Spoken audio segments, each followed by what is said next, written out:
Bienvenidos de nuevo. En esta clase vamos a continuar con el tema de partículas magnéticas.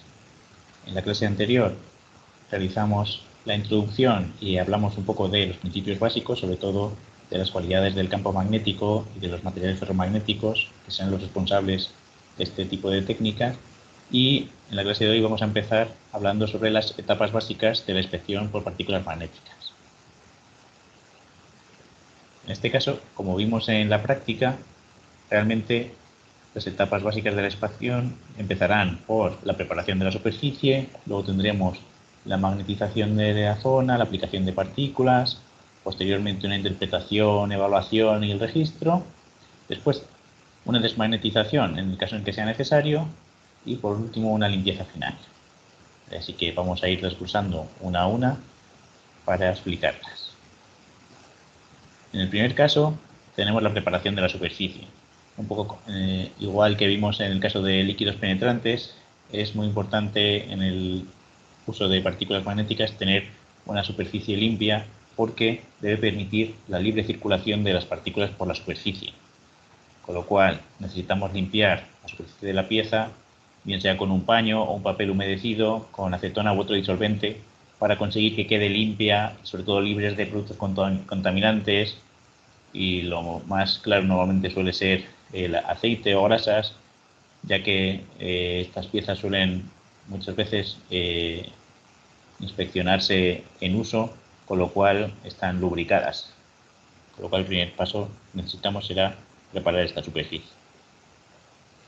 Vale, en segundo caso ya pasaríamos de forma general a la magnetización de la pieza. Con ello lo que vamos a intentar es conseguir direccionar el campo magnético en el sentido deseado a través de un imán permanente o un electroimán, luego veremos las diferencias, de manera que el campo producido pues produzca este tipo de corriente magnética.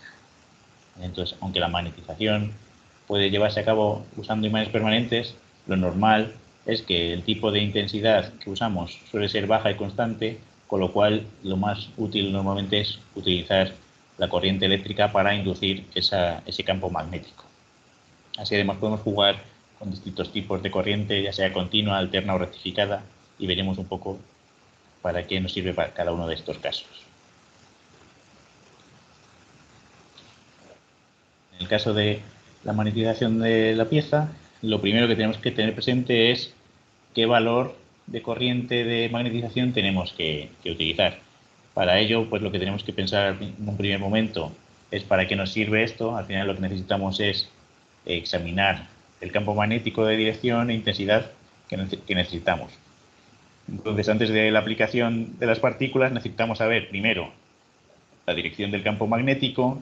Es importante saber en qué sentido vamos a inspeccionar estas piezas, un poco intuyendo en qué lugar pueden colocarse las grietas o en qué dirección.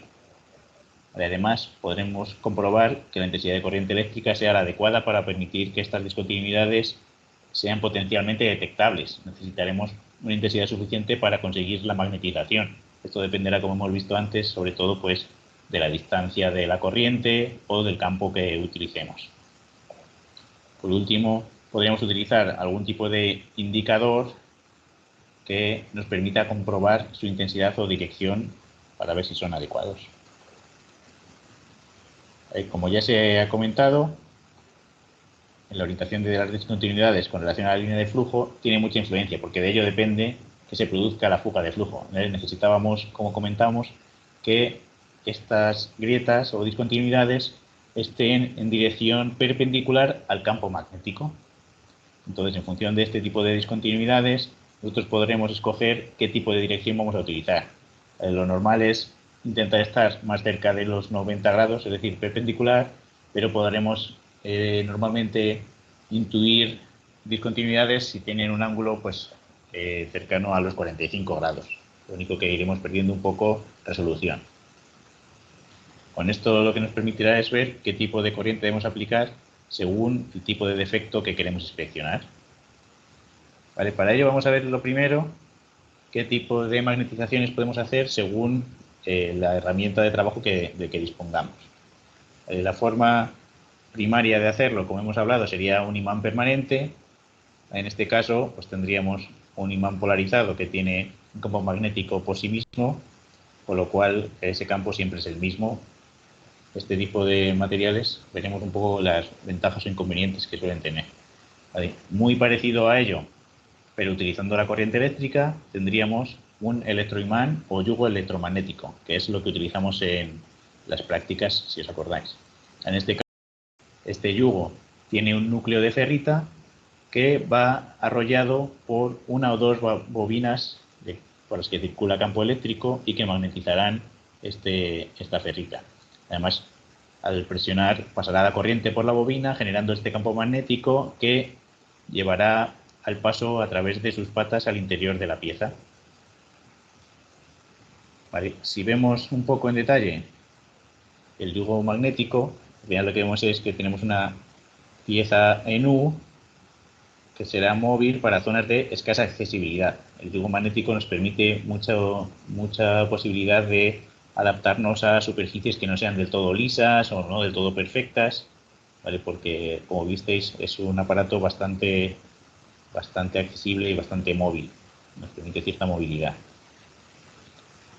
En este caso, lo que vamos a tener también como flexibilidad es la posición de las dos patas. Con esto conseguiremos un poco adaptarnos a la dirección del campo magnético que deseamos. Como veis en la imagen, realmente al crear una corriente eléctrica a través de la bobina que está en la parte superior del yugo, conseguimos magnetizar toda la pieza. Digamos que la corriente magnética circulará del polo norte de una de las patas al polo sur que se encontrará en la otra de las patas. Y el trayecto, como veis, hace una especie de línea recta longitudinal, con lo cual nos vendrá muy bien para grietas que estén perpendiculares a la dirección que hay entre el polo norte y el polo sur. ¿Vale? Pero como podremos girar o rotar este yugo, podremos crear pues distintas direcciones para ir adaptándonos a posibles grietas que tengamos. El caso más normal, como siempre, va a ser el estudio de las soldaduras.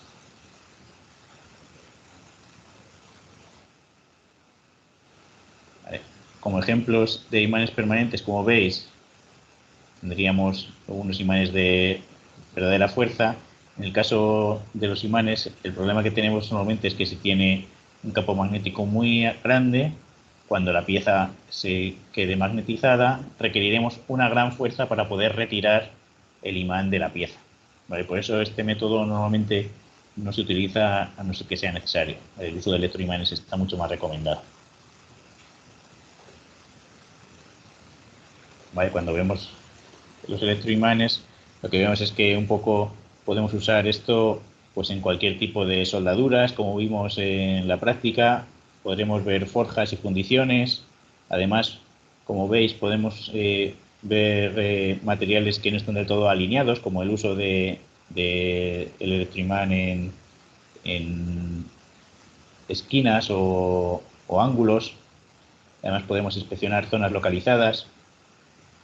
Hay una cosa que es importante y veremos después: riesgo de generar ningún defecto en la pieza, ¿vale? Porque la corriente eléctrica va solo a través del electroimán, a través del yugo, y con lo cual no toca la pieza. Y bueno, para inspeccionar una pieza 100% requeriremos de múltiples magnetizaciones en distintos sentidos, como hemos visto, pero como es altamente portátil y flexible, pues nos lo permite hacer.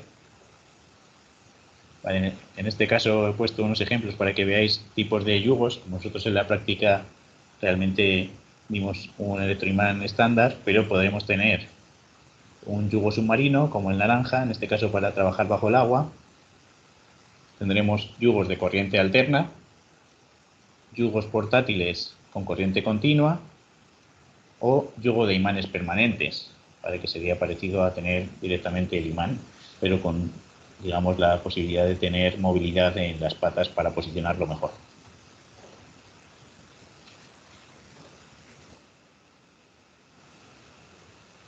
Después de esto tendríamos lo que es la magnetización inducida a través de corriente eléctrica. Estos métodos de magnetización se llaman métodos de magnetización indirecta, porque la magnetización se produce gracias a un campo eléctrico que no atraviesa la pieza. En el caso de la corriente pasa a través de un conductor que está próximo a la pieza, pero no pasa a través de la propia pieza en sí. A esto veremos qué beneficios tiene y qué desventajas. Lo principal es que podemos elegir el tipo de circulación de corriente magnética que tengamos. En el primer caso conseguiremos una magnetización longitudinal, como se ve en el ejemplo, similar a la que se produce en el yugo electromagnético. Lo que haremos es tener un conductor en forma de solenoide o de bobina, de manera que la pieza a inspeccionar se sitúe en su interior. ¿Vale? Con lo cual, lo que conseguimos es que vamos a tener un flujo magnético longitudinal porque el flujo eléctrico, la intensidad de corriente, va a través de la bobina. Con la regla de la mano derecha que hemos visto antes, pues conseguiremos ese flujo longitudinal del campo magnético.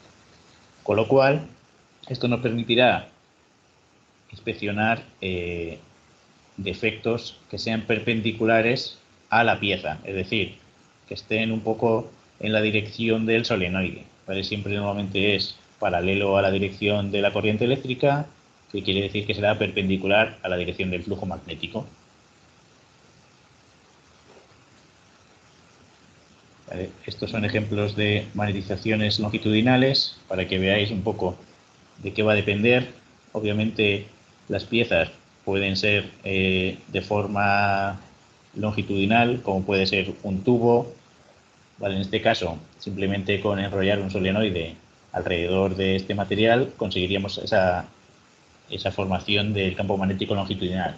Pero si tenemos un material, como en la imagen del medio, en este caso, que tiene una geometría circular, podremos enrollar una bobina también a su alrededor, de manera que el campo magnético seguirá ese mismo diámetro circular de la pieza de forma longitudinal. Para que veáis que no simplemente se pueden hacer campos longitudinales rectos, sino que también podemos adaptarnos un poco a la geometría de la pieza.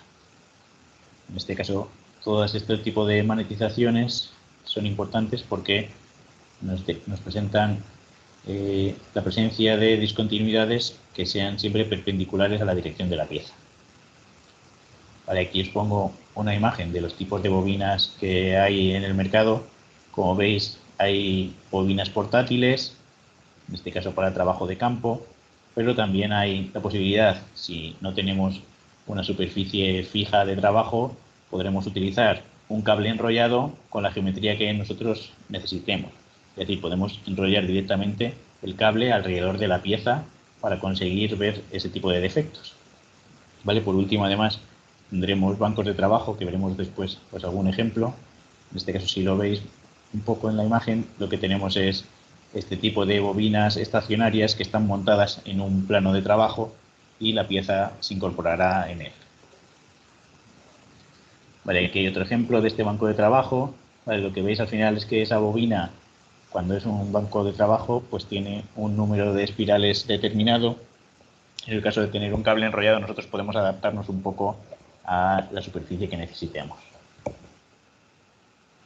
Vale, de forma general, es importante saber qué tipo de corriente, qué tipo de intensidad de corriente vamos a necesitar cuando necesitemos magnetizar nuestra pieza.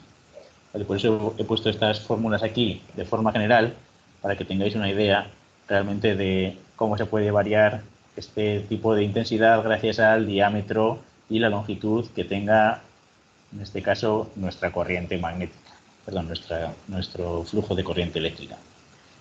Vale, entonces tendríamos esta intensidad medida en amperios vueltas, que sería N sería el número de vueltas y la I intensidad, ¿vale? Amperios vueltas, y de forma general se estima que es 45.000 amperios vuelta dividido por el cociente entre la longitud y el diámetro de las espiras.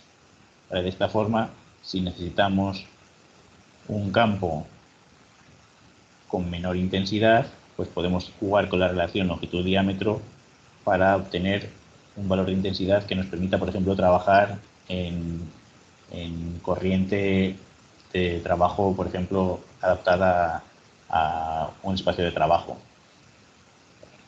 Normalmente esto funciona cuando la relación longitud-diámetro es mayor a 3, ¿vale? Es mucho más largo que su diámetro. Si no, pues hay, como veis, modificaciones de esta fórmula para ese tipo de ocasiones donde la relación longitud-diámetro es menor que 3.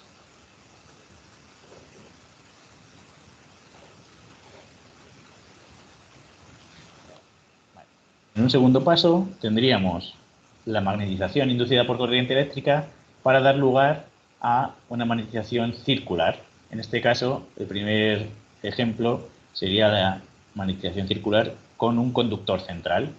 ¿Vale? Esto se trata de una barra normalmente que se coloca en el interior de una pieza concéntricamente y en contacto normalmente con la superficie interior. ¿Vale? Normalmente ese tipo de elementos van a ser tubos huecos, ejes o engranajes que digamos que se quedan colgados de este conductor.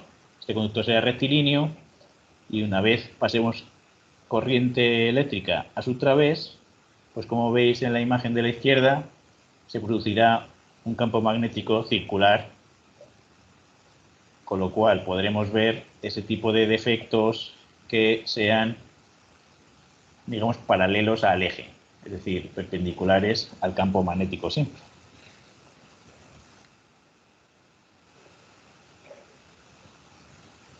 Vale, aquí, como podéis ver, he puesto algunos ejemplos. ¿Vale? Normalmente esta magnetización circular con conductor central se utiliza para la inspección de piezas huecas. Como veis, al final lo que tenemos que hacer es dejar esas piezas huecas apoyadas en ese conductor central, con lo cual por eso se utiliza normalmente para este tipo de piezas.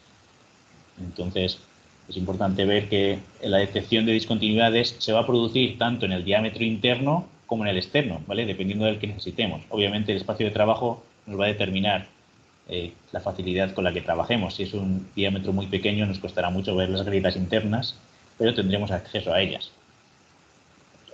Además, igualmente, como no circula corriente eléctrica a través del material, no le vamos a generar ningún tipo de problemática y vamos a poder magnetizar al 100% de la superficie interna y externa, con lo cual vamos a poder detectar cualquier tipo de discontinuidades longitudinales en la dirección del eje de la pieza.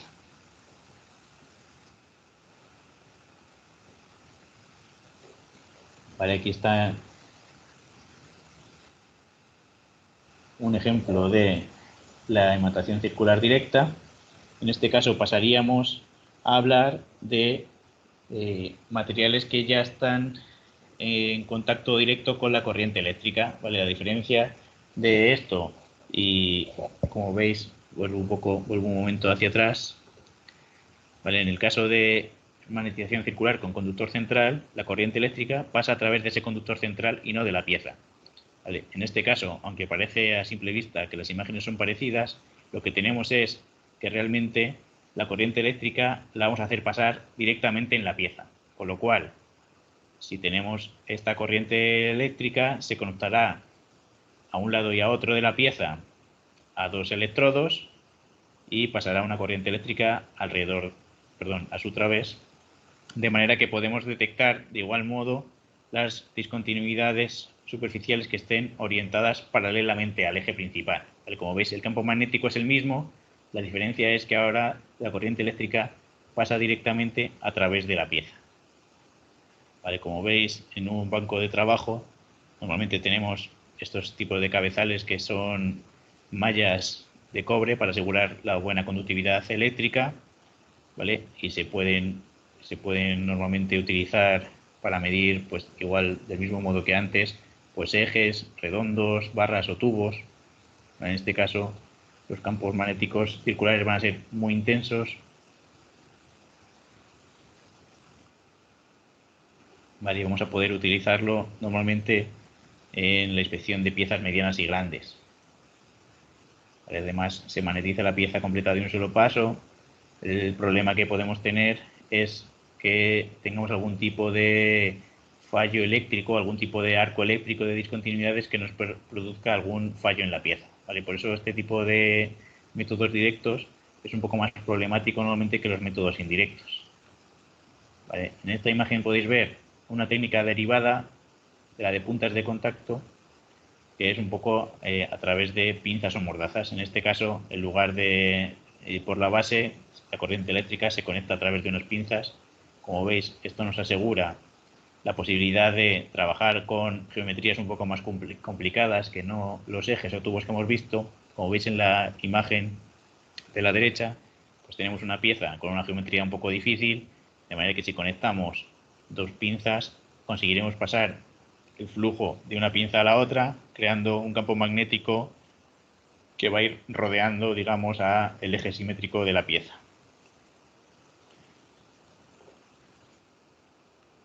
Vale, además, tenemos también el tipo de magnetización en piezas que no sean lineales. Como veis en este ejemplo, al final vamos a conseguir que la corriente eléctrica pase de un electrodo al otro, con lo cual el campo magnético siempre va a ser circular, rodeando al eje por el que circula la corriente, ¿vale? Por eso se llama magnetización circular.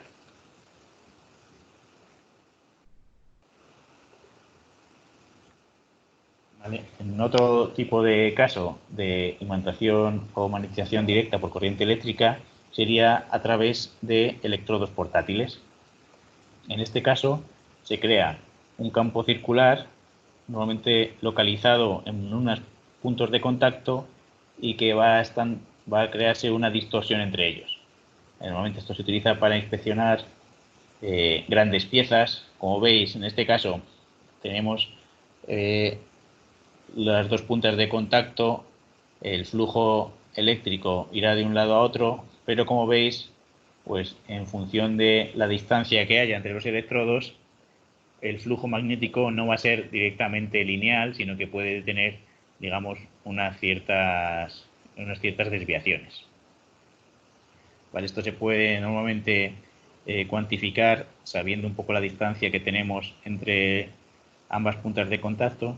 Normalmente se llaman prods. ¿Vale? De manera que sabemos más o menos que pues pueden estar separadas, pero no demasiado separadas, ya que pues perderíamos un poco esa intensidad de campo magnético, obviamente cuanto más separados estén.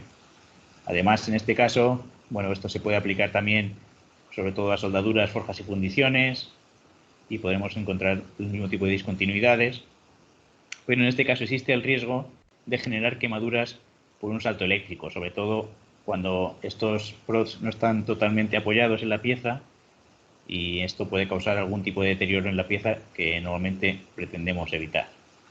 De manera que, en resumen, lo que vamos a tener como técnicas de magnetización son métodos indirectos en los cuales se pasa una corriente por un elemento externo. Hemos visto la magnetización longitudinal, o bien con el yugo o bien con una bobina, y la magnetización circular a través de un cable o conductor central. Y luego, en la magnetización directa, en el que pasa corriente a través de la propia pieza, solo podemos tener magnetización circular, bien sea entre puntas o entre prods. Entonces, los métodos de magnetización, aquí he creado una tabla de resumen para que la tengáis un poco en función de si es por flujo magnético, sería el método indirecto, y si es por flujo eléctrico, el método directo. Bueno, entonces, estos son los distintos tipos que hemos visto para que tengáis una tabla de resumen. Y de ahí pasaríamos un poco también a ver los tipos de corriente magnetizadora. ¿Vale? Hasta ahora no hemos hablado de corrientes. La forma tradicional que tendríamos es un poco el uso de la corriente continua. En este caso, tendríamos una corriente más profunda cuanto menor sea la frecuencia de la corriente, por lo que la corriente continua puede detectar defectos a mayor profundidad, del orden de 6 milímetros como pongo, ¿vale? Normalmente es entre 3 y 5 milímetros de la superficie, pero mucho mayor profundidad normalmente que con una corriente alterna, ¿vale? Tiene mayor resolución para defectos que no son directamente superficiales, sino que están cercanos a la superficie. En el caso de utilizar corriente alterna como medio de magnetización, normalmente tendremos la posibilidad de detectar más fácilmente defectos superficiales. En este caso, al conseguir esta alternancia de los campos, lo que conseguimos es que las partículas se agitan en un mayor modo, de manera que se facilita su desplazamiento. En consecuencia, esa mayor movilidad facilita que estas partículas encuentren esos campos de fuga y se sitúen en ellos, con lo cual tendremos una mayor posibilidad de encontrar los defectos que estamos buscando en el caso de tener corrientes alternas. ¿Vale? Esto se aplica mucho, pues, sobre todo al tipo de grietas por fatiga, que como vimos, pues van a tener unas dimensiones bastante pequeñas, normalmente pasan desapercibidas, pero pues esta nos va a permitir este tipo de resoluciones. En el caso de la corriente eléctrica, hay que tener en cuenta que la corriente alterna produce lo que se llama el efecto de piel o skin effect, que lo que hace realmente es confinar el campo magnético sobre la superficie de la pieza, de manera que al invertir alternadamente su polaridad se produce este efecto pulsante que agita las partículas magnéticas, facilitando la movilidad hacia las fugas de campo, ¿vale? Como hemos dicho antes. ¿Vale? Realmente esto se puede cuantificar. Nosotros no vamos a pararnos a un poco entrar en detalle, pero simplemente que sepáis, si os surge la curiosidad, de saber qué es el efecto de piel o skin effect.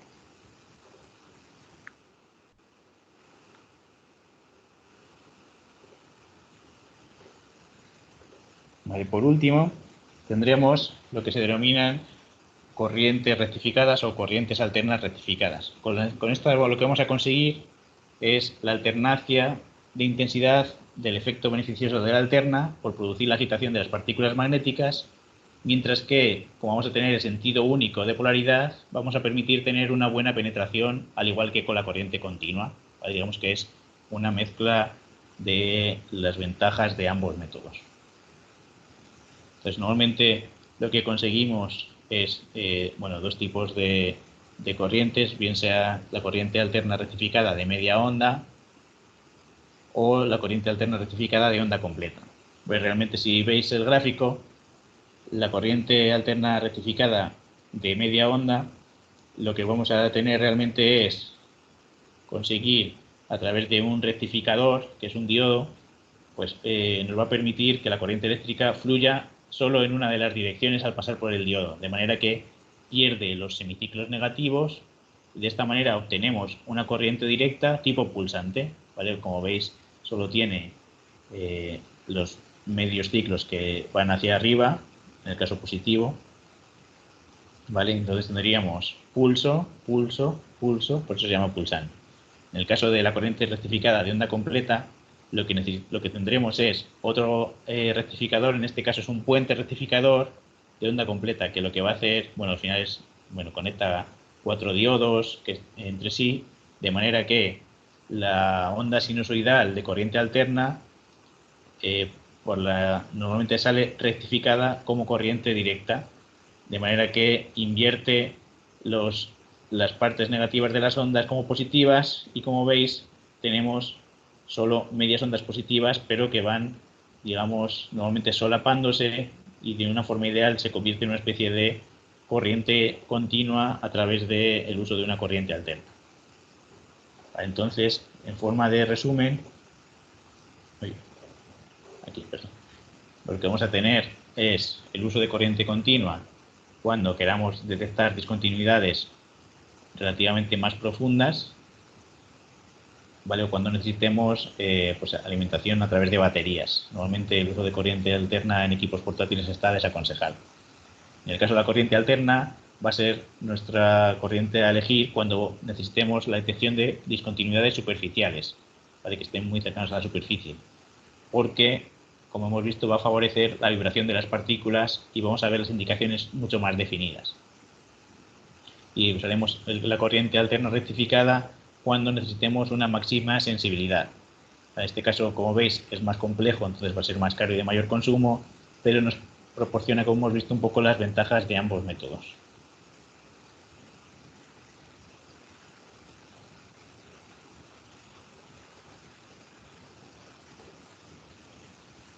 Aquí, como veis, os he puesto unos ejemplos de instalaciones fijas, lo que se llama un banco de pruebas, en el cual lo que vamos a conseguir es tener varias direcciones de magnetización en una misma pieza. Como veis en estos ejemplos, normalmente siempre tienen un elemento magnetizador para ver grietas longitudinales y una magnetización directa para ver las grietas que vayan en la dirección paralelas al eje.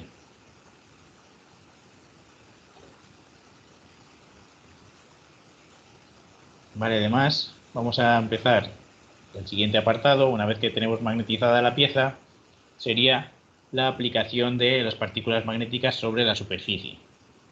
En este caso, vamos a tener también dos posibilidades o dos métodos de aplicación de las partículas, o bien el método continuo o residual. Vale, el método continuo es aquel que va a tener mayor sensibilidad, ya que trabajamos con la corriente de saturación, es decir, la pieza va a estar magnetizada a la vez que nosotros echamos un poco las partículas magnéticas. Y el método remanente, en cambio, es aquel que en el que vamos a hacer uso de esa retentividad magnética de algunos materiales, es decir, eliminaremos el campo eléctrico y con ese campo magnético remanente vamos a utilizar la aplicación de las partículas. De esta manera evitamos que estemos circulando corriente eléctrica y a la vez utilizando las partículas. En este caso, una vez sabemos el campo, ya vamos a conocer un poco la orientación de las indicaciones que vamos a ser capaces de detectar. Con lo cual, lo que vamos a hacer es, si por ejemplo utilizamos un yugo o un electroimán, pues vamos a colocar este yugo en la posición en la que queríamos obtener los defectos o grietas. Vamos a aplicar las partículas magnéticas sobre la zona comprendida entre las patas, ¿vale? Como veíamos en las prácticas, y después vamos a aplicar la magnetización. De esta manera, las partículas se van a distribuir y van a aparecer las discontinuidades.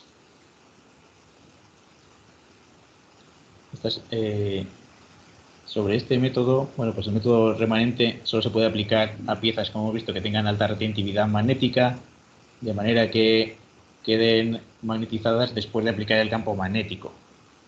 Las características magnéticas de las partículas, la forma y el tamaño van a tener una influencia sobre la cantidad de partículas fijadas al defecto, con lo cual lo que vamos a ver ahora también es qué tipo de partículas podemos utilizar en este tipo de inspecciones.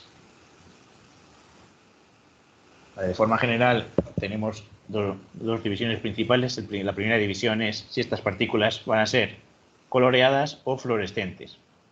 En este caso, las partículas coloreadas normalmente van a tener distintos colores, normalmente para asegurarnos un buen contraste con la superficie. De esta manera vamos a tener pues colores blancos, amarillos, rojas, que son un poco algunas de las que vimos en la práctica, y grises y negras, que son las habituales porque es un poco el color de la ferrita, ¿vale? Sin ningún tipo de tinte. Entonces, esto se va a inspeccionar a través de la luz blanca. En cambio, las partículas fluorescentes normalmente nos van a servir para conseguir un mayor contraste con la superficie de la pieza, pero necesitaremos, obviamente, como vimos en la práctica, la inspección en luz negra o luz ultravioleta. Hay que tener en cuenta que las cualidades que van a tener estas partículas siempre van a ser una alta permeabilidad, es decir, la capacidad de magnetizarse mucho con poco campo magnetizador, es decir, con una corriente eléctrica lo menor posible.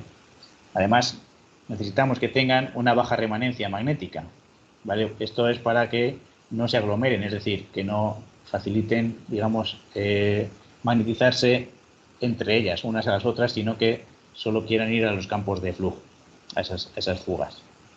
Además, obviamente, vamos a tener en cuenta el tamaño, la forma y la visibilidad y el contraste en función de los colores, ¿vale? Por eso vamos a tener también la posibilidad de utilizar un fondo de contraste, ¿vale? Como veíamos también en líquidos penetrantes, que nos permita una mejor resolución, ¿vale? El segundo tipo de aplicación, la segunda diferencia en los tipos de partícula va a ser según su método de aplicación. En este caso, vamos a tener a través de vía seca o vía húmeda. En el caso de vía seca, pues se utilizan los polvos en sí, sin ningún tipo de disolvente.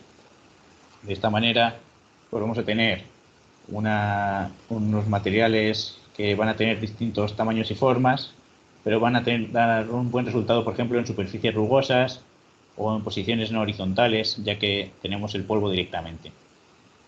En este caso, a través de vía húmeda, vamos a tener partículas de menor tamaño que las utilizadas en vía seca, con lo cual vamos a tener un poco mejor resolución en este tipo de defectos más pequeños. Va a dar un buen resultado en superficies lisas y en posición horizontal, ¿vale? Pero no tanto cuando la posición no sea horizontal, porque la gravedad va a hacer que el líquido tire un poco de las partículas.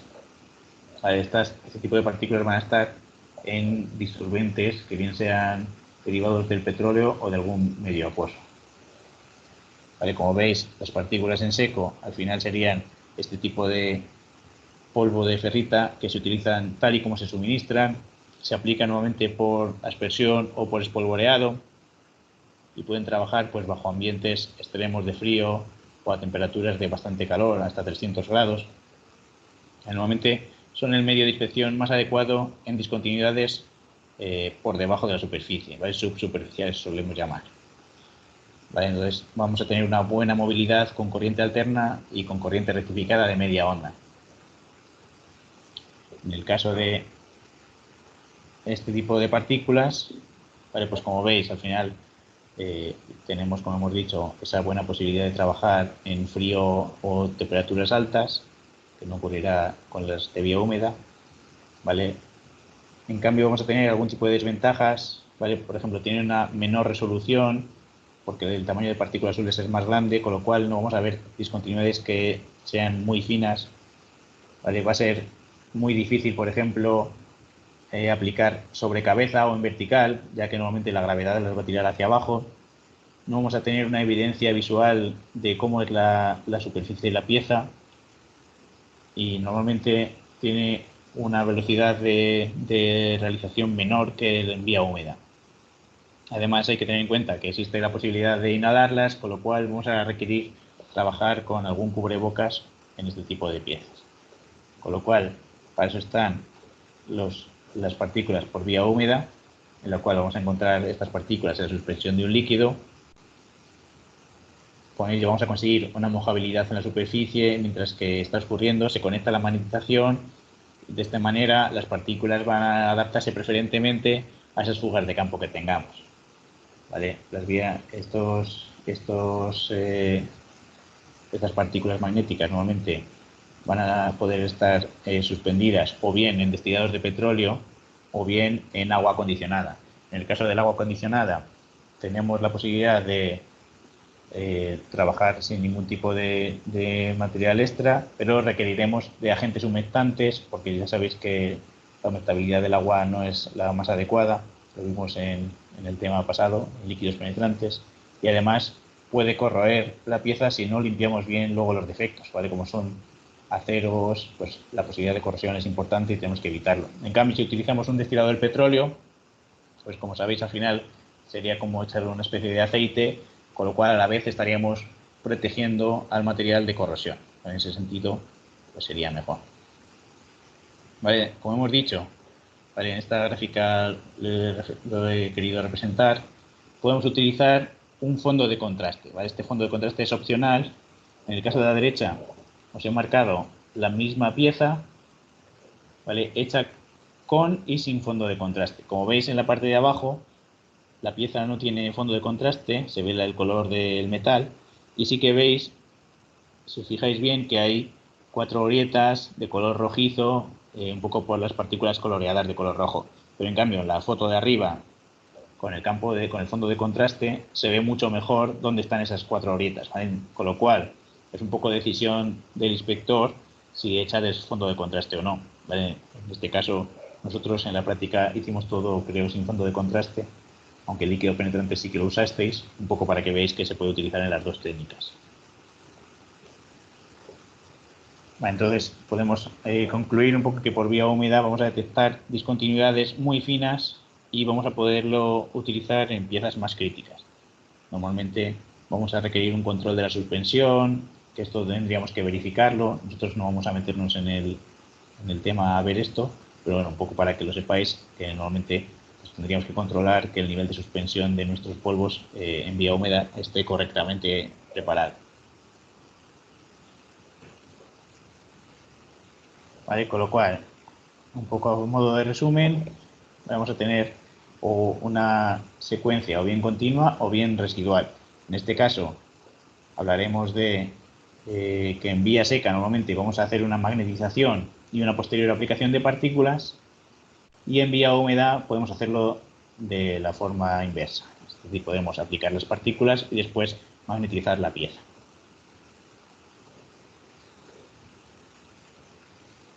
Entonces, resumen un poco también de otras cualidades de las partículas.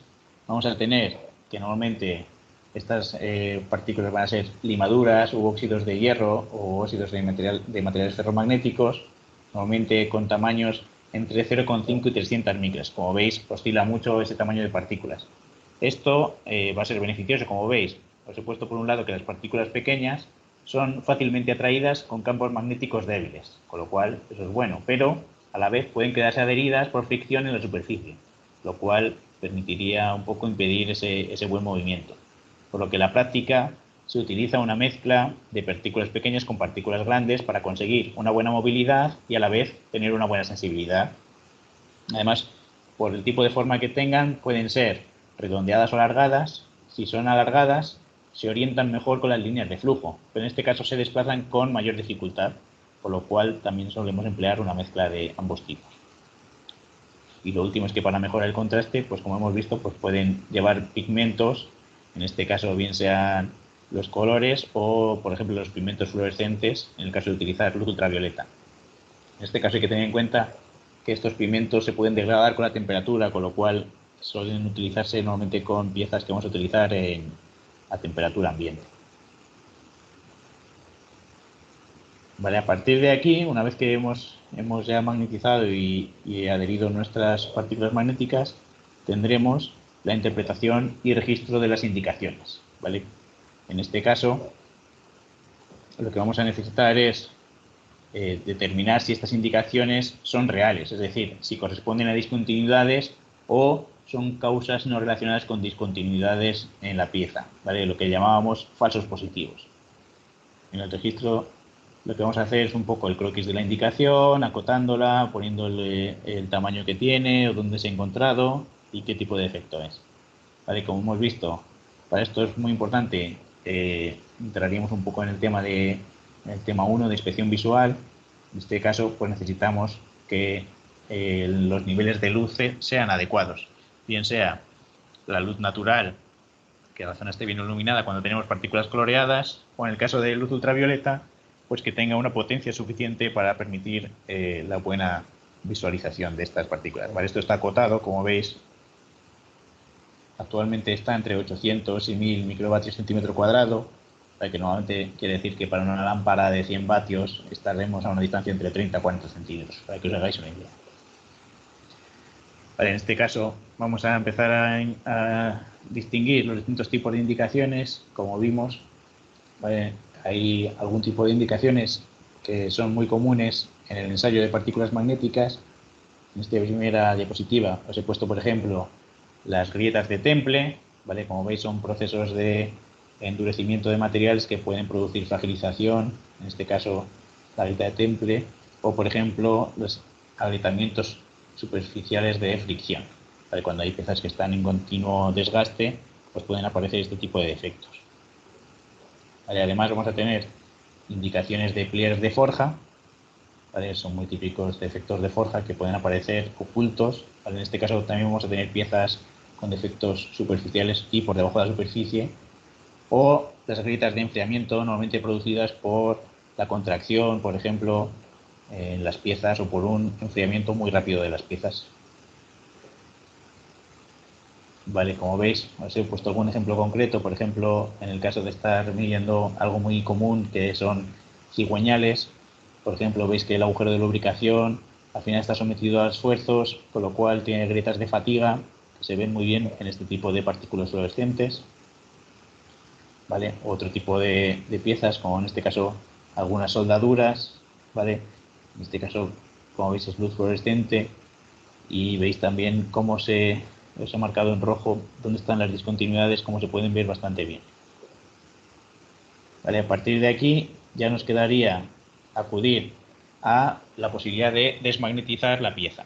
En este caso, lo que hemos visto es que obviamente estamos introduciendo un campo magnético en la pieza, con lo cual cuando terminemos de analizar la pieza, si no tenemos cuidado, dejaremos un flujo magnético residual, porque nuestras piezas, como hemos hablado, van a ser ferromagnéticas, y eso puede ser causa de posibles fallos posteriores de la pieza, debido, por ejemplo, si estamos trabajando con piezas de motor y esa pieza está magnetizada, pues por ejemplo esas escorias, esos desgastes de las piezas pueden quedarse magnetizados o imantados en la pieza y conseguir que esas piezas fallen, ¿vale? Como ves, las piezas del motor siempre están muy lubricadas para evitar que todas ese tipo de virutas que se van desprendiendo pues empiezan a estar en contacto con las piezas, pero si esa pieza está magnetizada, pues el poder que va a tener el lubricante no nos va a permitir despegar esas piezas.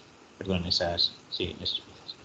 De manera que, normalmente, esta desmagnetización es necesaria cuando el campo residual puede afectar a la operación posterior de mecanizado, ¿vale? O para impedir la correcta limpieza o para interferir en posteriores procesos.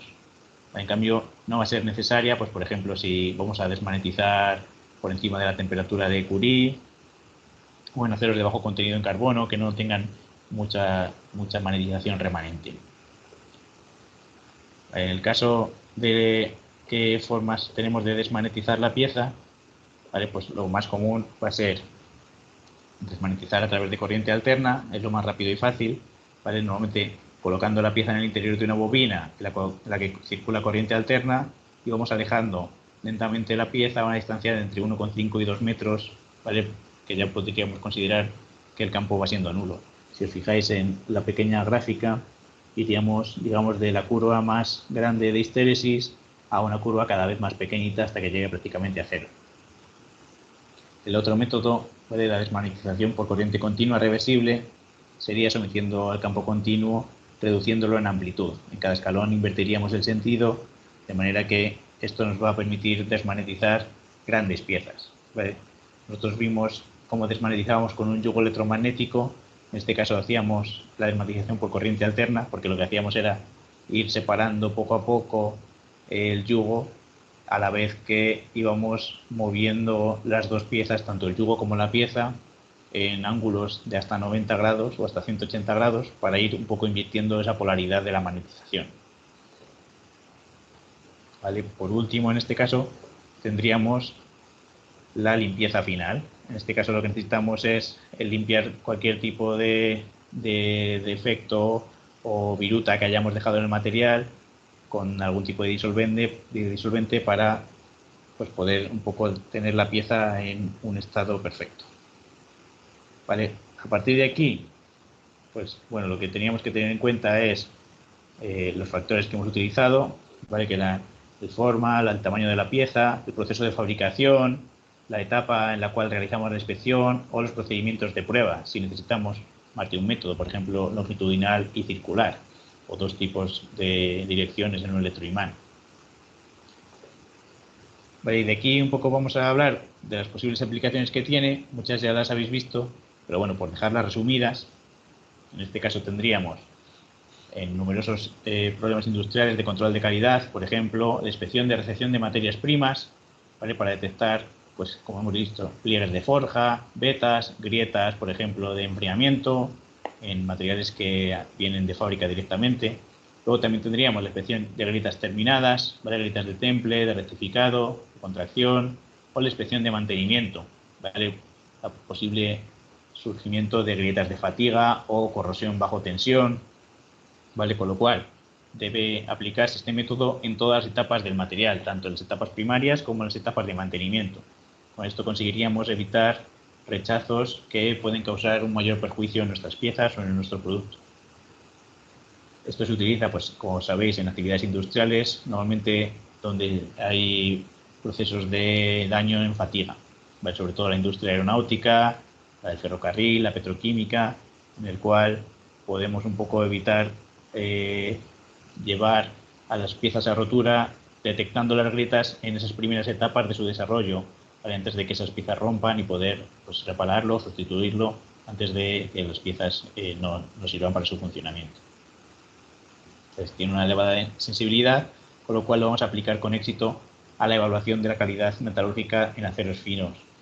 ¿Vale? Con eso podremos ver un poco las inclusiones no metálicas también.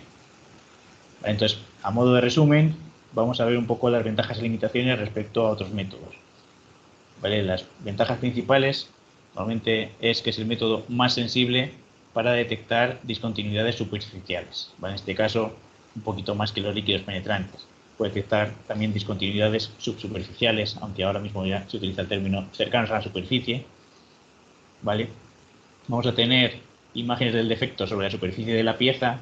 A diferencia de líquidos penetrantes, en este caso vamos a tener un control de cuánto miden las grietas.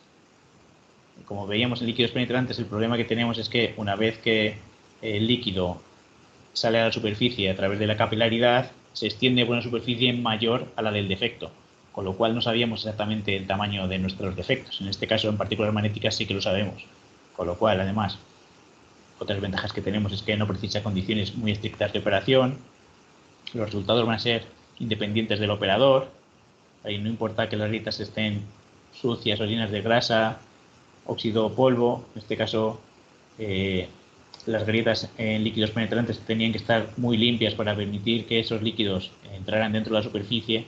En el caso de las partículas magnéticas, estas grietas no necesitan estar totalmente vacías, ya que cualquier tipo de grasa, aire o polvo va a actuar como un material diamagnético y va a producir del mismo modo el campo de fuga. Entonces podemos detectar grietas incluso ocultas por capas de pintura, ¿vale? Esto también es una ventaja respecto a líquidos penetrantes, ¿vale? Al poder ver campos de fuga que están debajo de la última capa. También podemos inspeccionar piezas de cualquier tamaño porque tiene mucha flexibilidad y sobre todo pues vamos a tener grandes resultados en discontinuidades lineales. Es decir, las grietas que tengan una gran dimensión longitudinal van a ser muy fácil de precisar su longitud con mucho detalle. En cambio, como limitaciones, vamos a tener sobre todo la principal, que solo es aplicable a materiales ferromagnéticos. Vamos a necesitar materiales con una alta permeabilidad. En el campo magnético vamos a tener además una dirección que corta el plano de la discontinuidad, con lo cual vamos a necesitar normalmente hacer al menos 2 etapas de magnetización. Digamos que si hacemos una a 0 grados, tendríamos que hacer otra a 90 para asegurarnos de que las grietas no están en paralelo a nuestro campo magnético y por eso los estamos perdiendo. Además, normalmente es necesario desmagnetizar estas piezas, ya que al ser materiales ferromagnéticos pueden quedarse magnetizadas con ese magnetismo remanente, y es muy importante también que no van a permitir determinar la profundidad de la discontinuidad. ¿Vale? En este caso hemos visto que vamos a ver el tamaño superficial con mucho detalle, pero no vamos a saber cómo de profundo es ese fallo. Porque nosotros solo vamos a tener acceso a ese campo de fuga que vamos a ver a nivel superficial. Vale, entonces, obviamente, si tiene muchas capas de pintura o recubrimientos, puede afectar negativamente a esa sensibilidad, a la resolución que tenga nuestro defecto. Vamos a tener que aplicar a veces intensidades de corrientes muy altas. En el caso de la magnetización directa, esto puede ser un problema porque podemos crear ese tipo de efectos de quemadura en zonas de contacto de la pieza con los electrodos, con lo cual en piezas terminadas esto va a ser un poco crítico. ¿Vale? Así que un poco aquí terminaríamos con el contenido teórico. Como veis en las diapositivas os he dejado un par de cuestiones para que intentéis resolver. ¿Vale? Os pongo aquí la primera modo de ejemplo. ¿Vale? Por ejemplo, si necesitamos inspeccionar la existencia de grietas de fatiga en un eje de acero en un motor eléctrico, ¿vale? Pues podéis plantearos qué tipo de método de magnetización deberíamos utilizar, qué variables vamos a tener que tener en cuenta y señalar el orden de operaciones a realizar. Entonces, intentar resolver esto y el próximo día un poco lo podemos debatir. Pues nada más por ahora. Espero que os haya quedado todo claro. Espero vuestras dudas y si es así, de tenerlas, realizaremos otra videoconferencia para poder un poco aclararlas. Sin más, me despido hasta el próximo tema. Un saludo.